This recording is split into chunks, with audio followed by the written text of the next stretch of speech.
ஆண்டவரே, என் மன்றாட்டை கேட்டருளும். என் கூக்குரல் உம்மிடம் வருவதாக. ஜெபிப்போமாக. இறைவா, இந்த வீட்டில் தங்கும் எதிரியின் ஆட்சியை இங்கிருந்து விரட்டும். எங்களை அமைதியில் பேணி காக்க உம் தூதர்கள் இங்கு எங்களோடு இருப்பார்களாக. உமது ஆசீர் என்றும் எங்களோடு தங்குவதாக. இறைவா, நாங்கள் எடுக்கப் போகும் இந்த ஓய்வை ஆசீர்வதியும். உடலின் வலிமையை நாங்கள் புதுப்பித்ததன் மூலம் உமக்கு இன்னும் நன்றாக பணிபுரிய வல்லவர்களாய் விளங்குவோமாக. ஆமீன். ஆண்டவரே, உமது கைகளில் என் ஆன்மாவை ஒப்படைக்கிறேன். ஆண்டவரே, உமது கைகளில் என் ஆன்மாவை ஒப்படைக்கிறேன். ஆண்டவரே, உமது கைகளில் என் ஆன்மாவை ஒப்படைக்கிறேன்.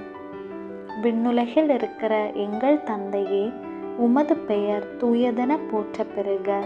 உமது ஆட்சி வருக. உமது திருவுளம் விண்ணுலகில் நிறைவேறுவது போல மண்ணுலகிலும் நிறைவேறுக. எங்கள் அன்றாட உணவை இன்று எங்களுக்கு தாரும். எங்களுக்கு எதிராக குற்றம் செய்வோரை நாங்கள் மன்னிப்பது போல எங்கள் குற்றங்களை மன்னியும்.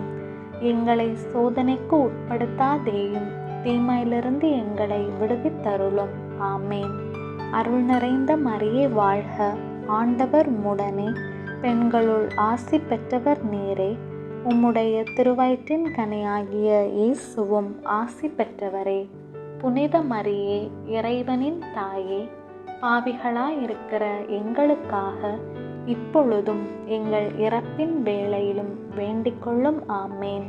தந்தைக்கும் மகனுக்கும் தூய ஆவியாருக்கும் மாட்சி உண்டாவதாக. தொடக்கத்திலே இருந்தது போல இப்பொழுதும் எப்பொழுதும் என்றென்றும் இருப்பதாக. ஆமேன். தந்தை, மகன், தூய ஆவியின் பெயராலே. ஆமேன்.